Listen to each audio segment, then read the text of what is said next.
Do you want me to sit here? I'll just, yeah, if you want, whether sit or stand, whichever you are comfortable. Ready to go. Thank you.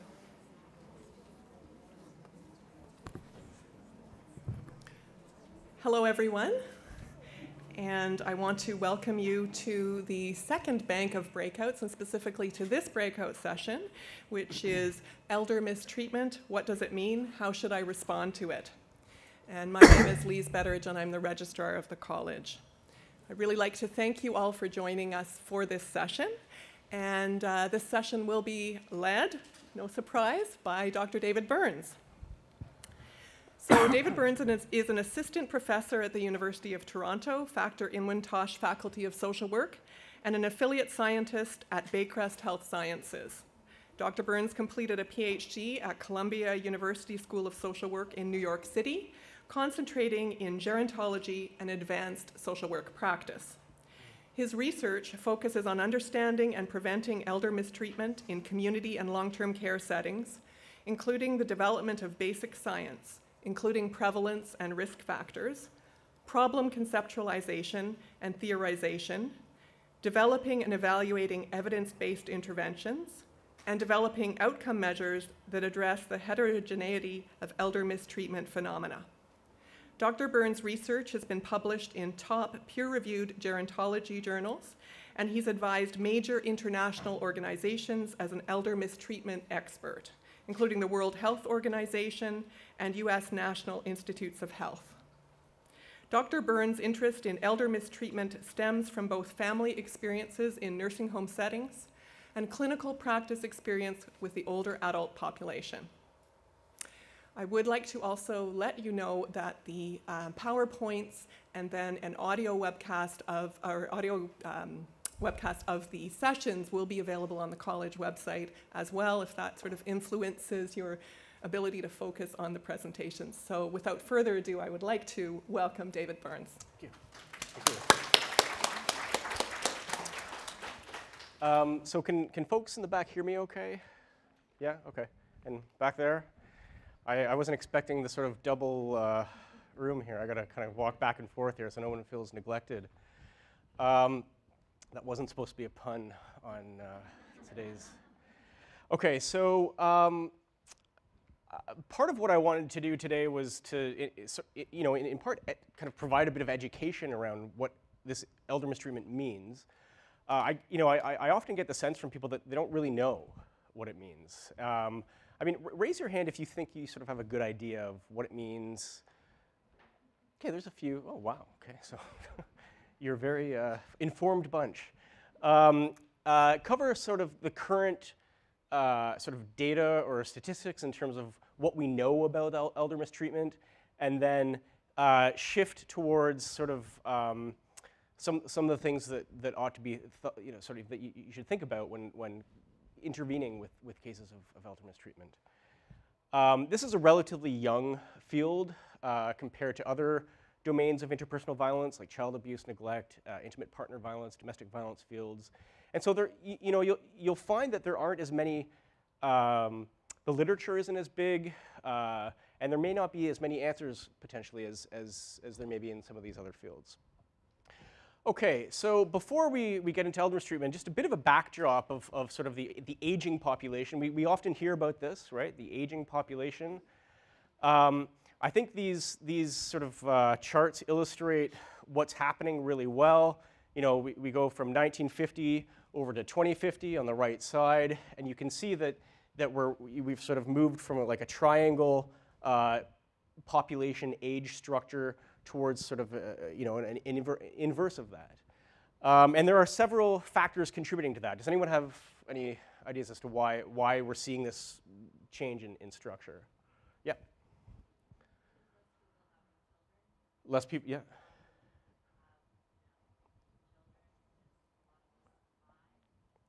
Right. So less children being born, yeah. And okay, any other ideas? Yeah. Yeah. Increasing aging population, yeah, yeah. And we're living longer, yeah. The baby boomers, yeah. So let's talk about them for a second. I think this chart really illustrates when we talk about baby boomers, what we're like why they have made such a major impact on our population. These are birth rates ranging from year 1900 to about 2010, and you can see that that orange spike is, an anomaly. It's generally a downward trend, except for this kind of major spike there in the middle, and those are the baby boomers. So you can see how that would that like kind of bump would move forward with time. Increased life expectancy, so most babies who were born in the year 1900 did not live past about age 55. Now the average age is approximately 82 years of age. Females live a couple years or a few years older than males. All right. I'll just hold on to this. Can you hear me? No? Okay, I think now we're back? Okay. Okay. Hello? We're good? Okay, this is, in terms of life expectancy, you could ignore the different colors. They represent different countries, but it's basically the same trend. It goes from 1840 up until, again, approximately 2010, the average life expectancy, this is for females, and you can see that it's basically a linear trend, right? And, yeah. Do you want to do a switch? If you want. Sure, yeah, that would be great.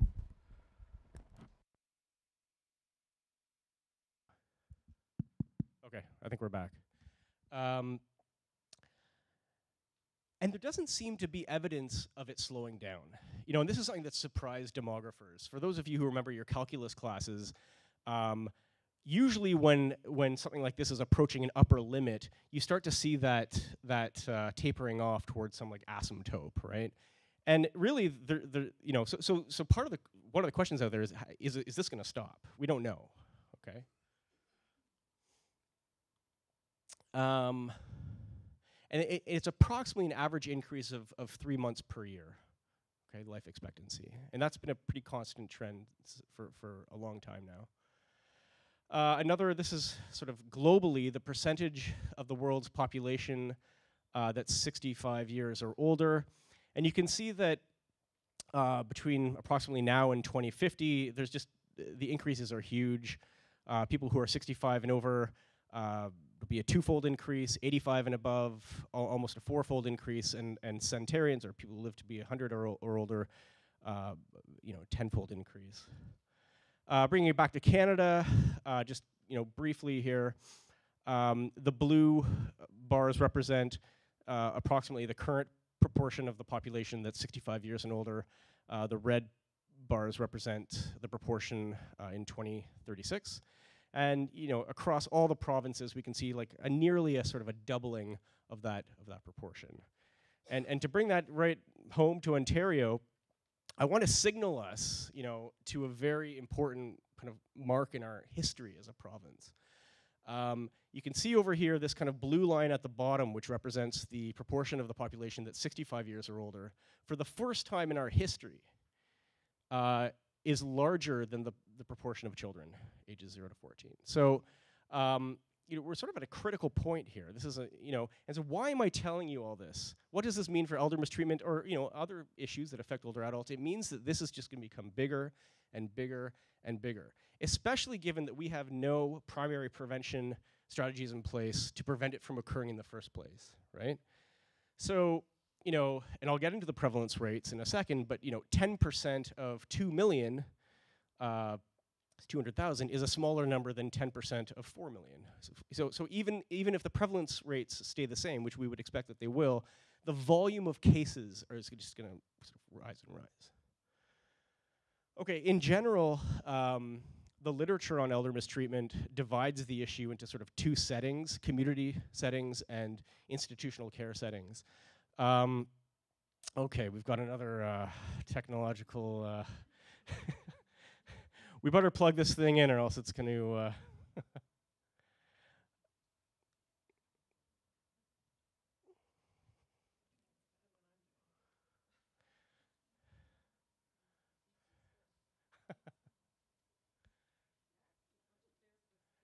Yeah. How many therapists does it take to plug in a computer?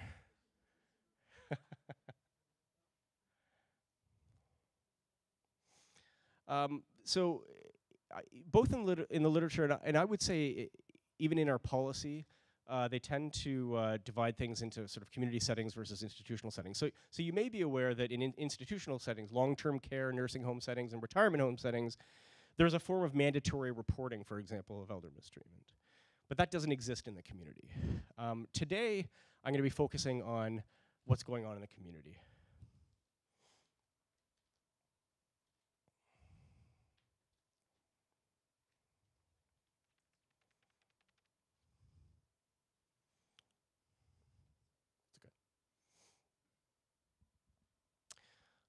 So just as out of interest, a show of hands for, if you're in the community and you're a social worker or a social service worker, and you suspect that an older adult is experiencing elder mistreatment, who knows, like, who you would call?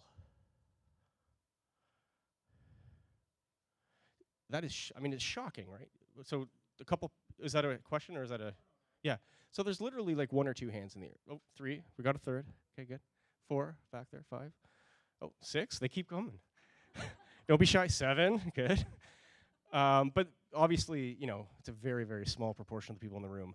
And this is one of the major problems here in Canada. Not all provinces, some provinces, New Brunswick, PEI, have a centralized response system, adult protective service system, that handles cases of elder mistreatment.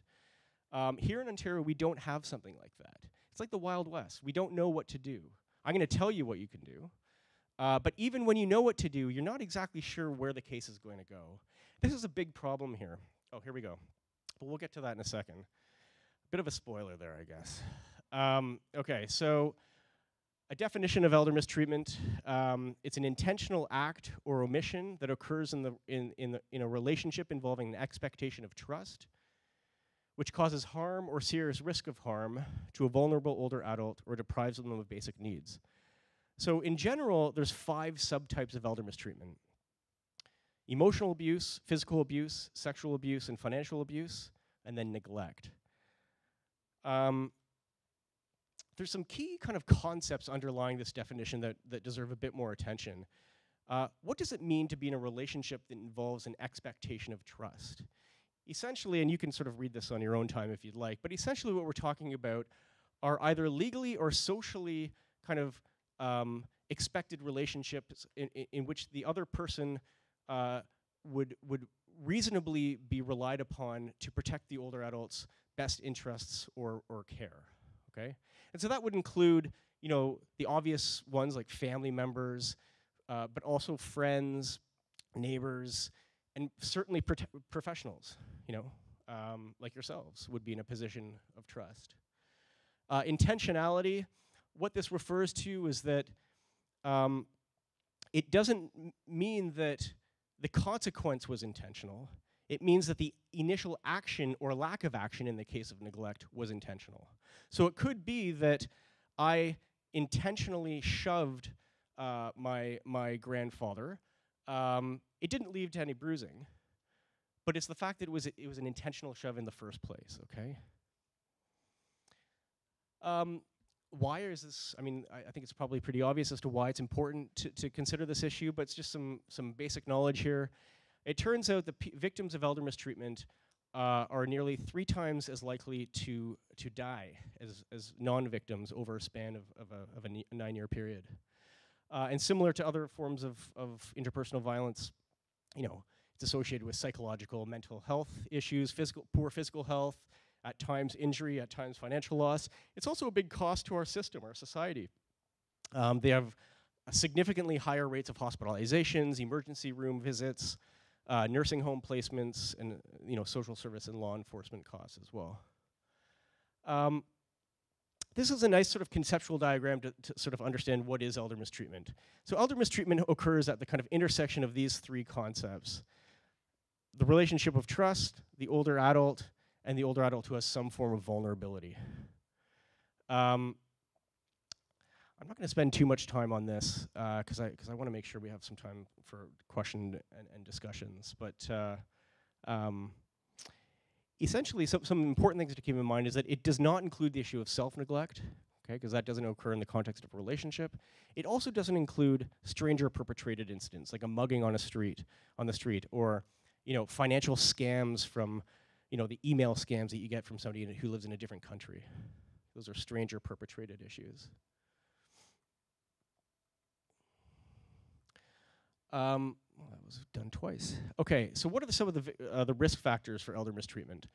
Some of them are very obvious. So older adults who are living with increasing levels of functional impairment, poor physical health, cognitive impairment, poor mental health are at greater risk of elder mistreatment. Older adults who are living who are in lower income households are at greater risk. One of the things that has come about fairly consistently, at least in studies in North America, which flies in the face of what we imagine to be the typical victim of elder mistreatment, is that it's the youngest old. So among those who are age 65 and above, the youngest old are actually at increased risk of elder mistreatment in comparison to the oldest old. Any ideas as to why that might be? There's no right answer. Yeah.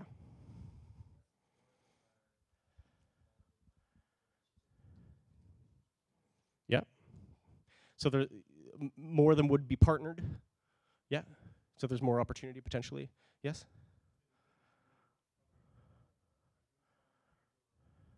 There could be more informal dependence among the youngest old. Okay. Yeah. Is there a yeah?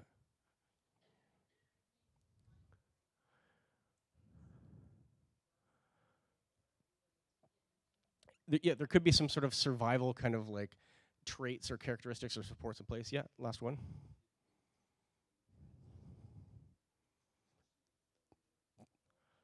Sure, and we all know that transitional stages have stressors and uncertainties, and sure, that's a good point. Last one, yeah. Children. Yeah, who might be living with them. Yes. All these things, yeah. Right.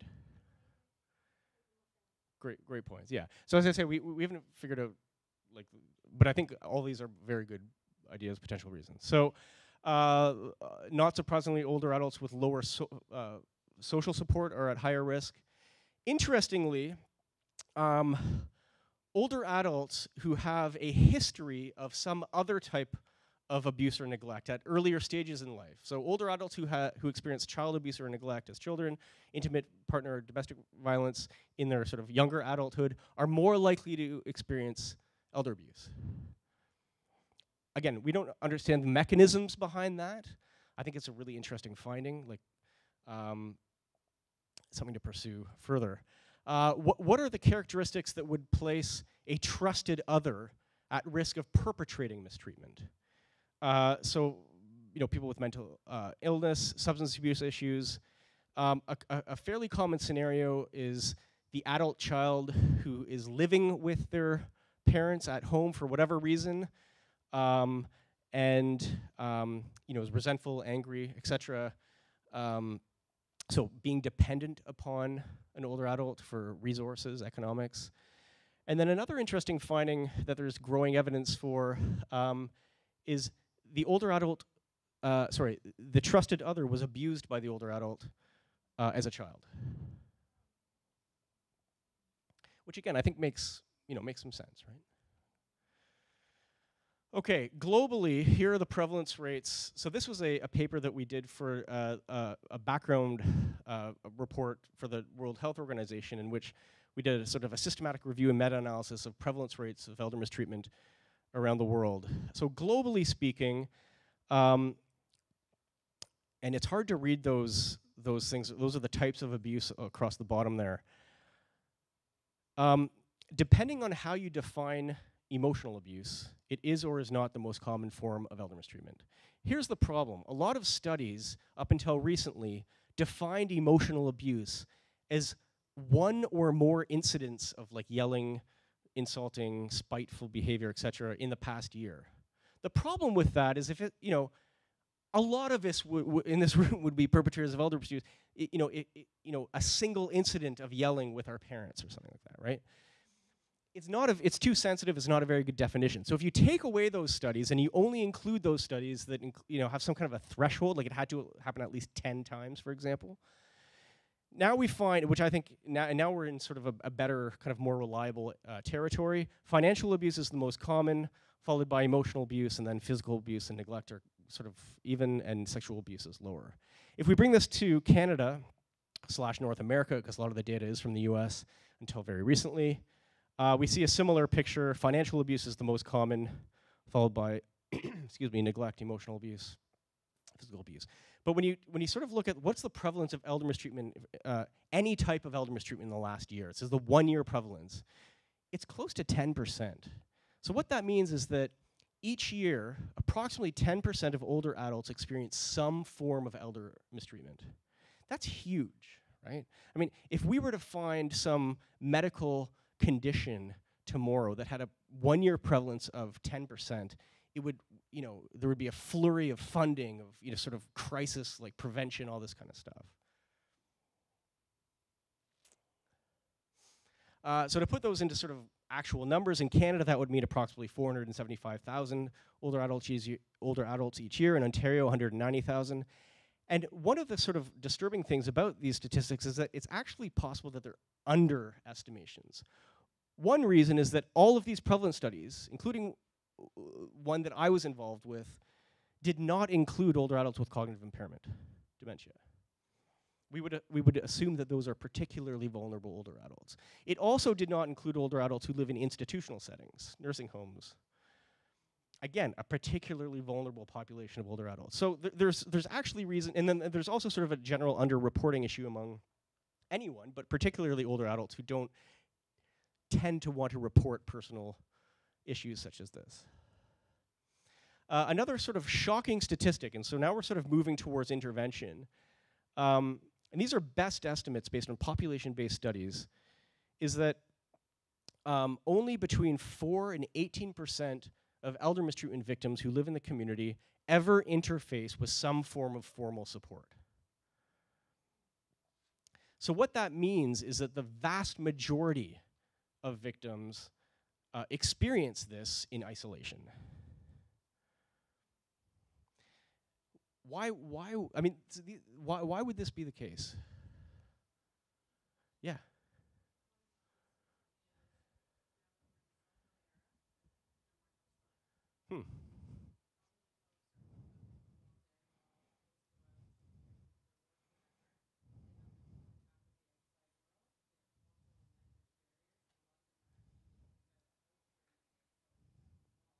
Right.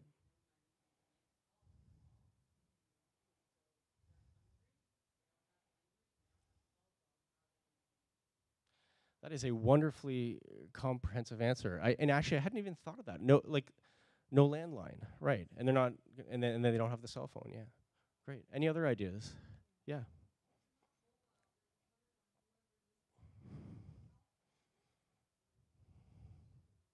It very well could be. Yeah. Yes. Right. So if they're not mobile, they've got functional impairment. It could be that their caregiver is indeed the one perpetrating the abuse, and then even if they go to the doctor, that person might still be with them. Was there a hand in the back there? Yeah. Big one. Right. So the sponsorship of children bringing their parents here, which I believe the sponsor, and you can correct me if I'm wrong, the sponsorship period just extended recently, but this is a vulnerable population because there's sort of the threat of, if I report what you're doing to me, perhaps I won't be able to stay, or it's just a very vulnerable position, and I think some of you in this room would have more knowledge than I would about that. Yeah. Yeah. Right. Right. So yeah, last comment. Shame, and I heard a few people actually say that. So huge, of course, yeah. And that wouldn't necessarily be specific to older adults, but of course, yeah, yeah. So, and I'm not gonna go, yeah, one more, yeah. Lack of resources, yeah. Yeah.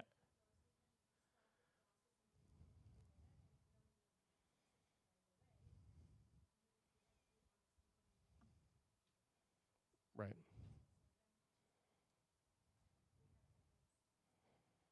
Right.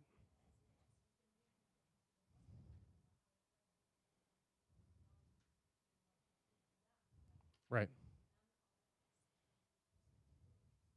Right.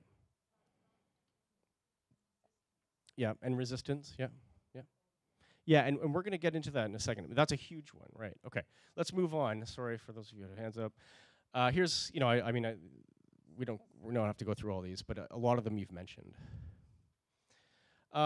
Okay, one of the big problems with the way that research, which often translates into the way things are conceptualized in policy and practice, one of the big problems with the way that elder mistreatment has been conceptualized historically is that it's been viewed as kind of this dichotomous issue.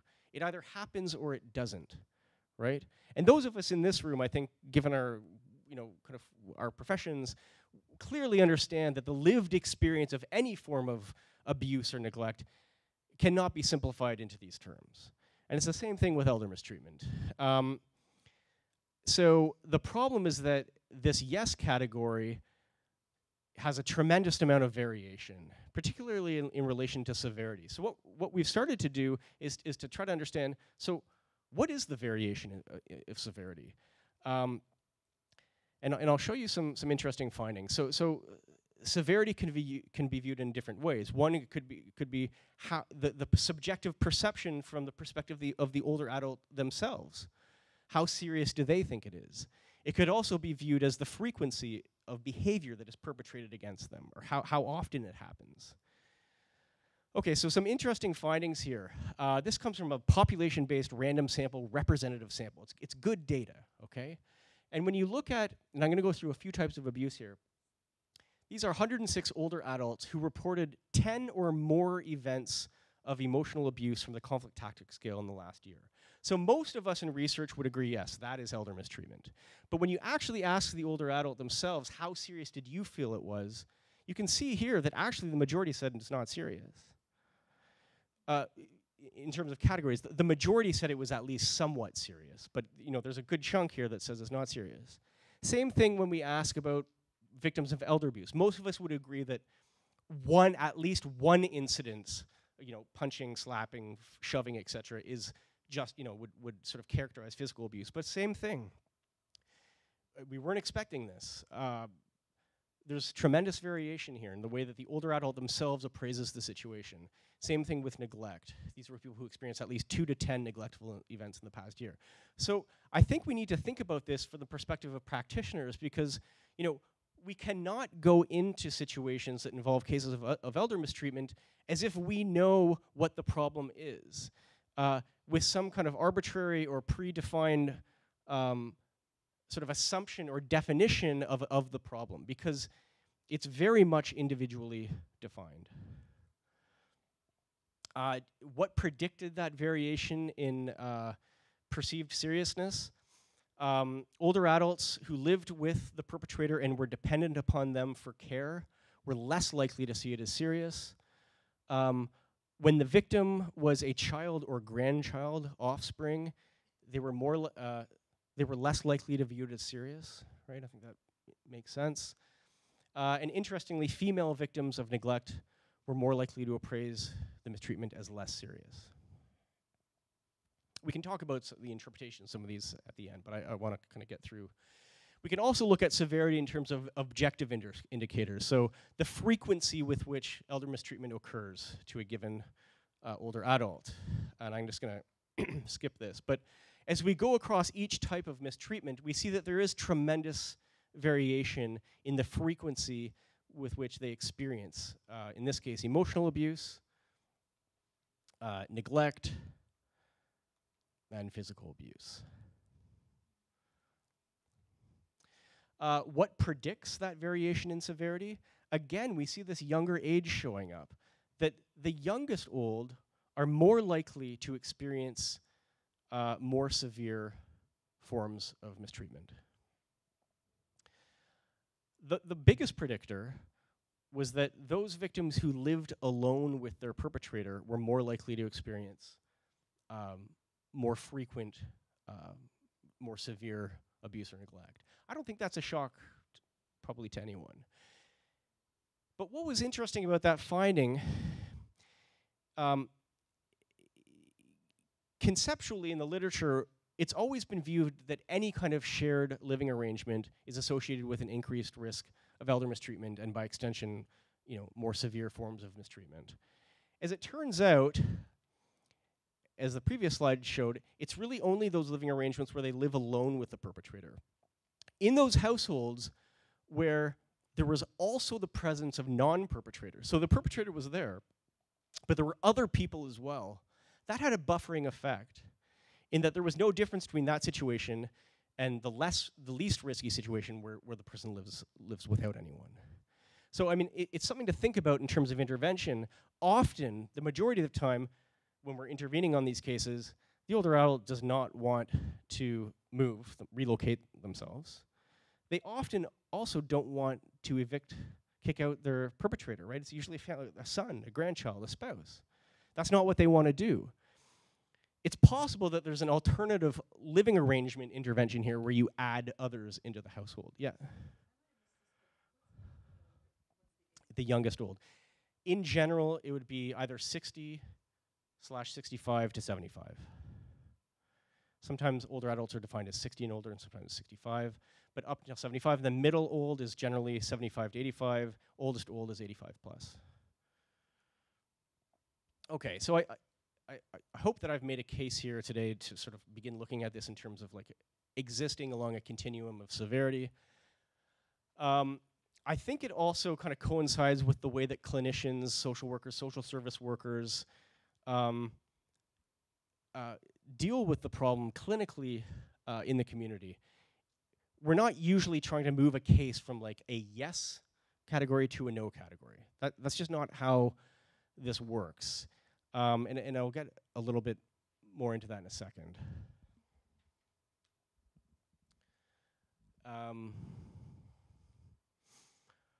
Okay, so this is a conceptual practice model that we can sort of talk about for a second to help guide practice in the community.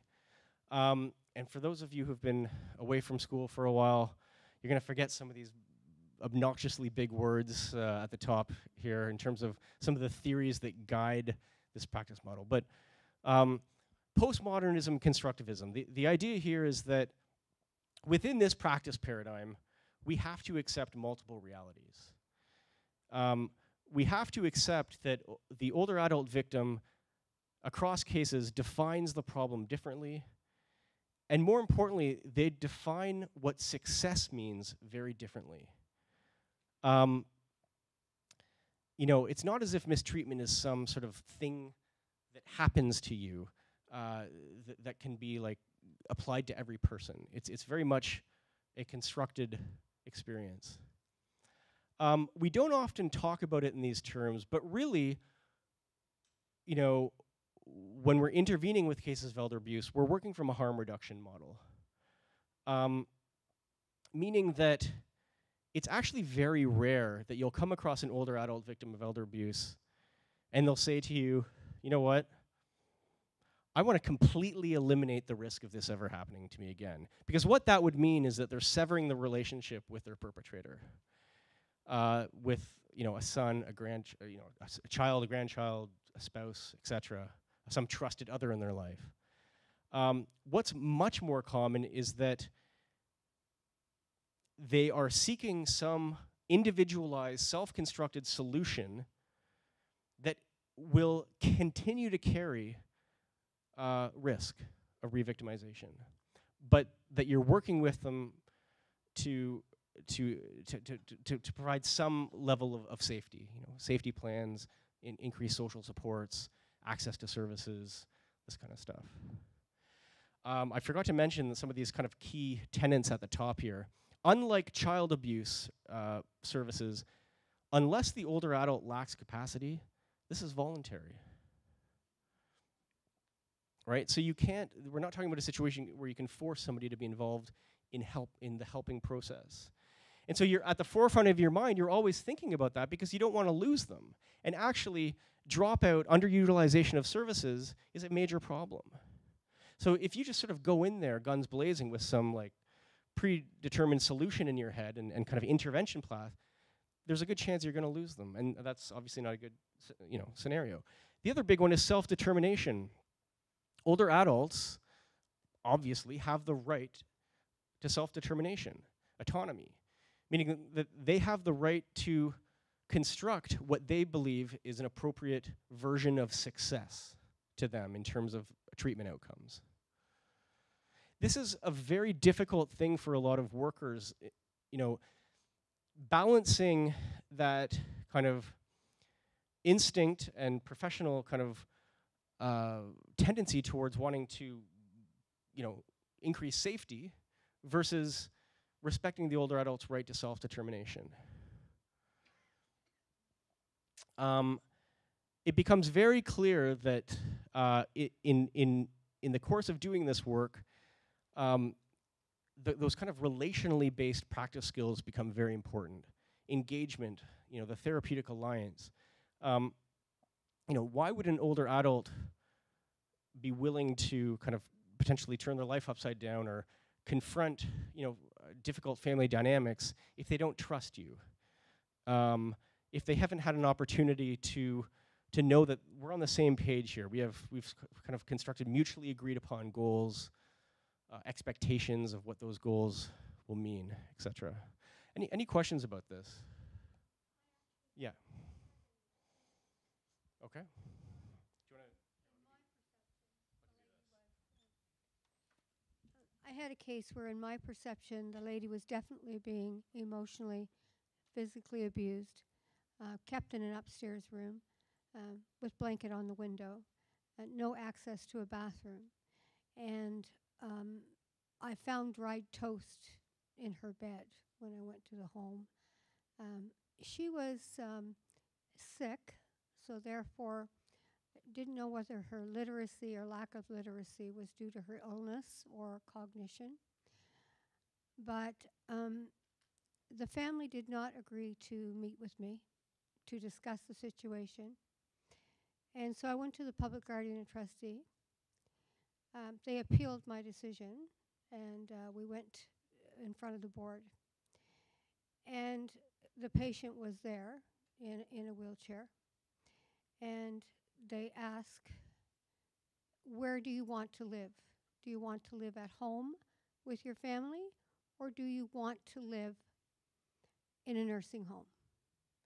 And she said, I want to go home. And that was the end of that situation.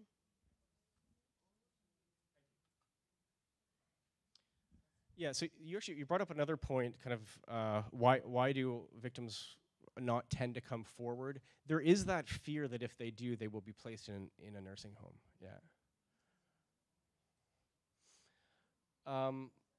Other comments?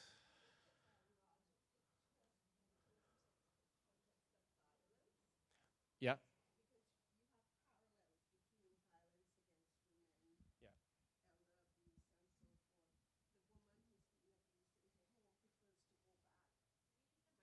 Yeah.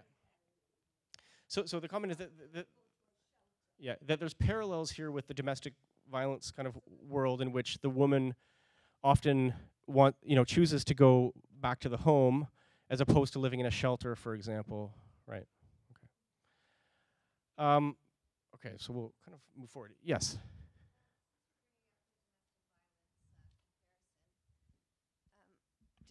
I just had a question, because my understanding with domestic violence, correct me if I'm wrong, was that if the police attend what they believe to be domestic violence, even if the victim declines to press a charge, the police will themselves press the charge.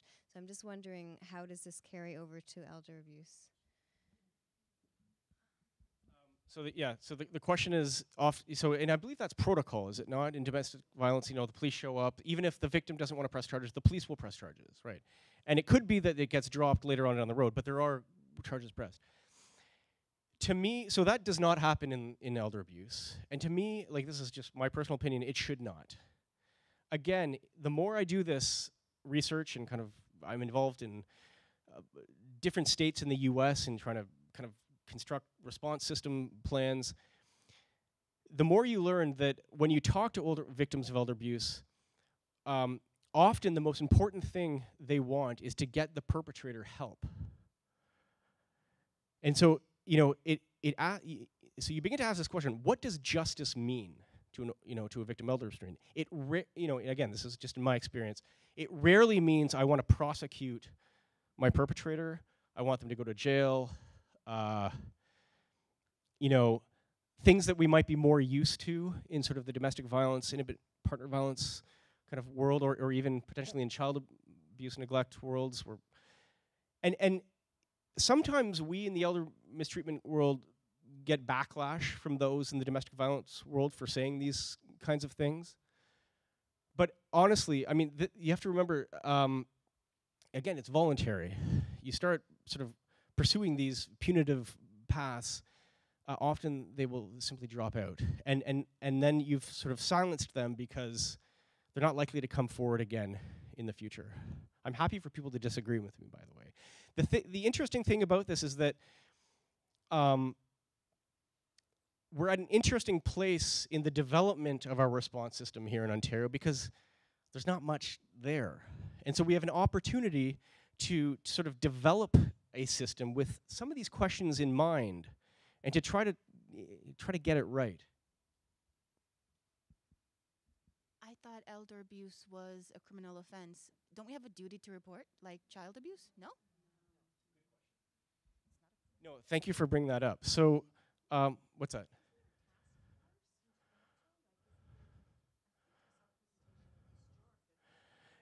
Right. Yes. So there's a couple of questions here. One, is there a duty to report? The answer is no, not in the community.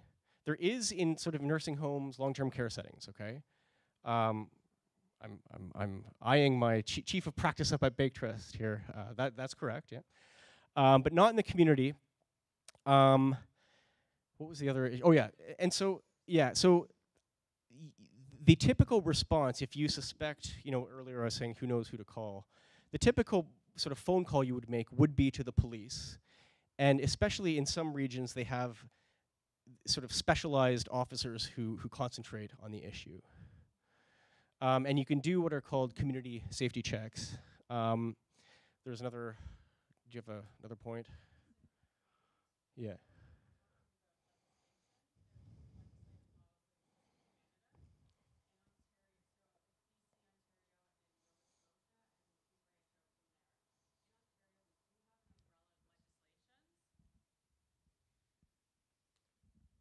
In Ontario, we have an umbrella of legislations that govern the elder abuse field without calling it elder abuse. So the Criminal Code is part of that, as well as the Substitute Decision Maker Act, the Consent Act, Power of Attorney Act, the Long-Term Care Act. And under all of those acts, it does cover things like informed consent for treatment. The Criminal Code can charge for assault and neglect, but elder abuse is an assault or, so the term elder abuse is just describing the same acts against an elderly person, right? So it's like splitting hairs. In Nova Scotia, it's an elder abuse act, similar to the Child and Family Services Act, but the argument there is that it's infantilizing. It takes the power away from the senior, and so it's the state, for lack of a better word, that makes those choices. In Ontario, it's the person that makes the choice, whether they're a senior or not, because legislation covers somebody who's 40 who has to go to a long-term care home because they have ALS. In BC, it's a laissez-faire model where basically there's nothing much to govern if there is elder abuse. Now, I will challenge you a little bit in saying that it's not always an obvious translation from elder abuse to finding some code in which you can, charge somebody. There was a case in London in the last few years in which a nurse admitted to 17 forms of elder abuse, and she was disbarred from her association or lost her license, but they didn't press any charges, because they couldn't make that link to one of the kind of criminal codes. But the comment is correct in that it's generally charged under other. Yeah, did you have?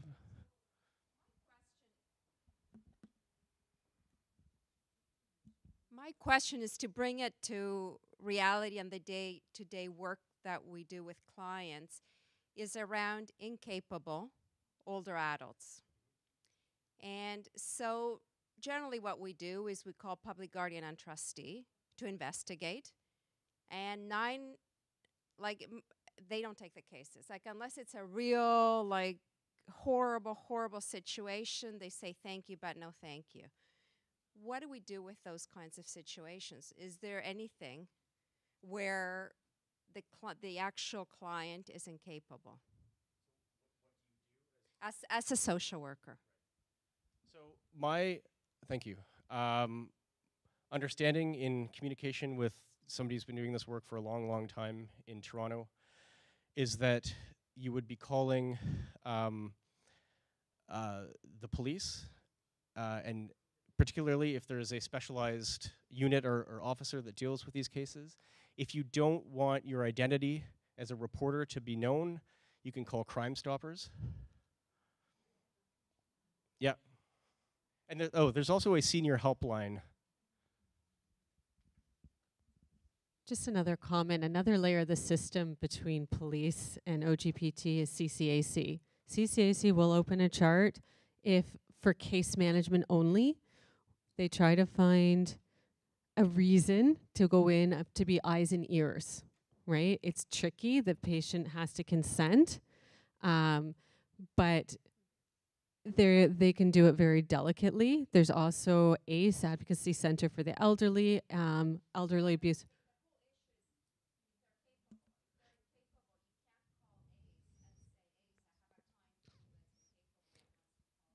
Elder Abuse Ontario, they have a wealth of resources. Okay, but here's the thing, and I appreciate. Do you work in the area? You seem very knowledgeable. Okay, I'll get you in one sec.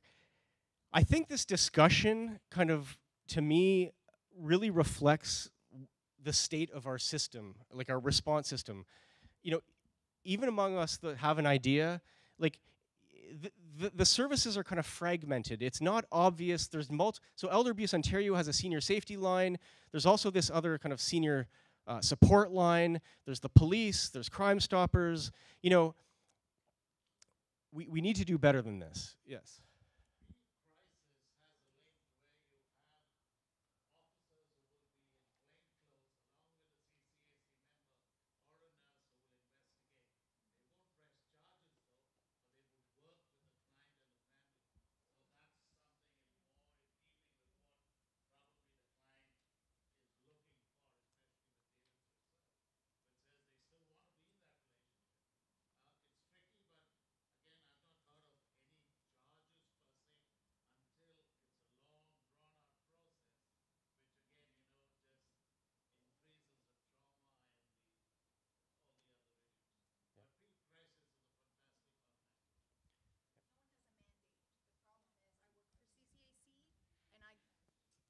So because no one has a mandate, so in my previous life I worked for CAS, but working for CCAC I might be able to identify what the issue is, know what I would do if I had the authority, but I don't have the authority. And no one really does. So the police can only proceed with what they can, but it's all that gray area where a lot of people get hurt. Now, I will say that, one second. There is a bill that's sitting in the legislature right now that is a form of mandatory reporting for health-related professionals. We don't know if it's ever going to come to fruition, but it is sitting there. Now, as people have described, you know, the disadvantage to mandatory reporting or having some kind of centralized response system like, you know, Adult Protective Services out east or in the US is that, as our colleague described, it takes the choice away from the older adult as to when or if they seek help, as to who comes sort of knocking on their door. It could be that, you know, similar to, as many of you would know, when you're reporting on child abuse and neglect, it could be that it threatens the relationship you have with that client or that patient. Some of the advantages is that, you know, it would uncover some of these hidden cases. As we saw, only 4 to 18% are ever come into contact with formal support. So it might uncover some of those hidden cases. It might give the older adult eventually, the older adult is never, unless they lack capacity, is never forced, even in adult, mandated situations, is not forced to become involved. So it gives them the opportunity to decide if they want to pursue services. Yeah. I'm a CCAC care coordinator working with clients in the community, and I see this all the time. And when the client is alone and there's gray area about the capacity, the first thing is we try to knock at the doors of the public guardianship and trustee if there's no SDMs in place or there's no power of attorneys. But otherwise, if there is a power of attorney in place, then we call them for a meeting with us. And the people who watch if the abuse is really actually taking place would be our personal support workers who go into the homes to help these clients. We also tap into the resources, like we ask the family doctors when last he saw the patient. And if the family doctor is going in to see the patient, some of the patients at home doing home visits, we ask them, because most times the clients may disclose things to the family doctors. So there's ways of checking. We also send our occupational therapists. We also observe a lot of other things, the behavior of the patient, the decline in the way the patient is eating, any changes in moods and behaviors.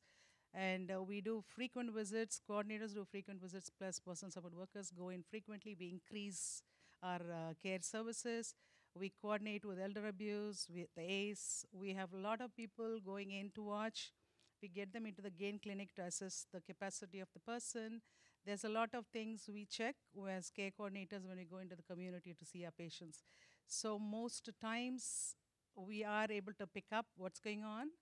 And if not, if the SDMs are not in place at all, if they just completely abscond and not in the picture, that's when we go to the PGT. And most of the time, PGT would come back to us and they look at other factors, especially in terms of health. If the client is declining in health and declining in memory, cognition, depression, looking at all that, or if the client is totally unsafe, and sometimes PGT makes that decision, they will send a person to do the capacity.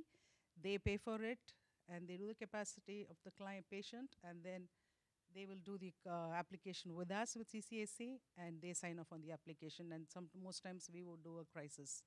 Or if not, if it's not a crisis application, then we put them on a regular waiting list, and if the client is still not able to be managed at home, then we move them into a group home or into a retirement home, and we send services. So this is the process with CCAC. So we have eyes all over the place when we go into homes to see our patients. Yes.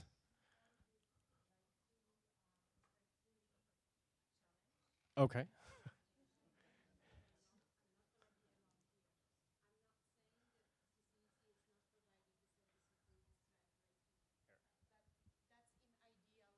That's an ideal situation. Okay. My 30 years of, I was born loud, so in my 30 years working in community and currently working as a crisis worker for specifically for elder adults, went with the process with CACC, with PGTs, investigations with police. All what was described is beautifully sounding. It's not happening usually in the community. I'm sorry.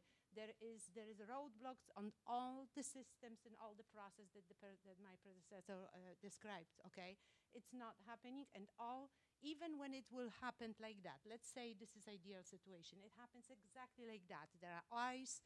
There are people coming. Everybody is muscling up for this person. Da da da. In the end, the choice is what we're gonna do with it. So everybody does the job, and we are getting better and better with time in reporting, knowing what the signs of it are, knowing who to collaborate with, yes? Getting the case conferences, muscling up, time response is better. Everything is better now. Crisis teams, lines. In the end is either we leave the elderly where they are, or they go to the nursing home, which they fearing like they rather die sometimes than go there, okay? So this is the problem. We actually muscle up now and mastered the next phase, which is what to do. Recognition, you know the stages, yes? Recognition, like it's problem solving, 7 stages, yes? We got to the point, and what do we do with it? What do we do with it?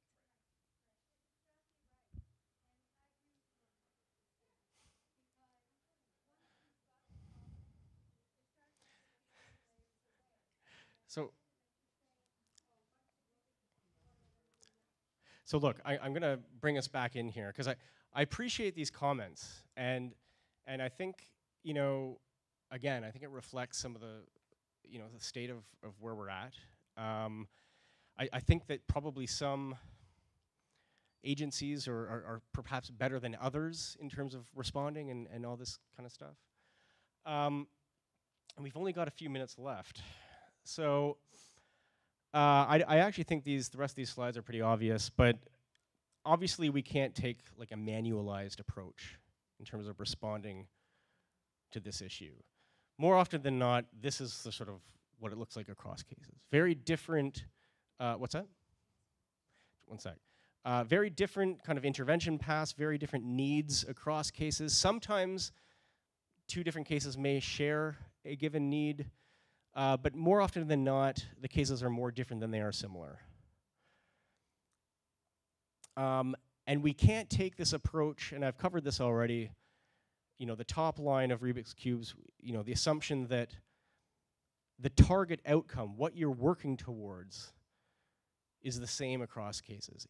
In some areas of work, we can make that assumption. If we're doing clinical kind of counseling with people who have depression, we could use some standard scale like the Beck Depression Inventory or something, and we can make the assumption that, you know, the treatment goal looks the same.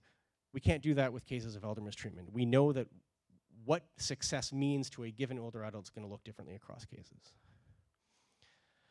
I'm going to close it out there. I think we only have a couple minutes. Was there two questions, and then, yeah, sorry, one at the back.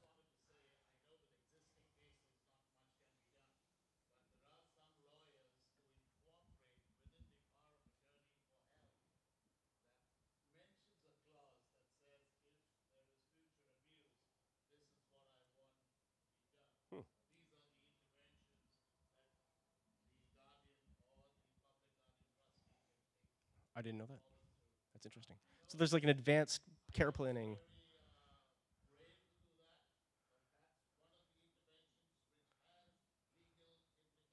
Right. Thank you.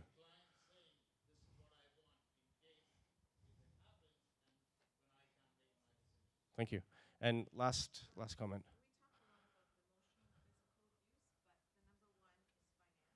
Right.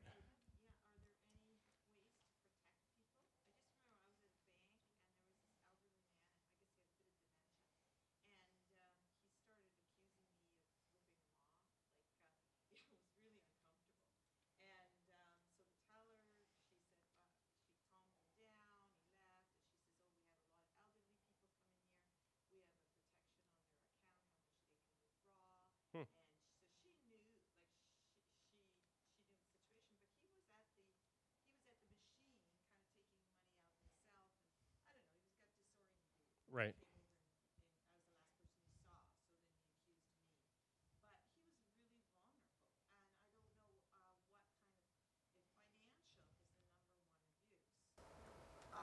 I don't know what people can do, like what's in place to protect elderly people and their money. Did you have a response?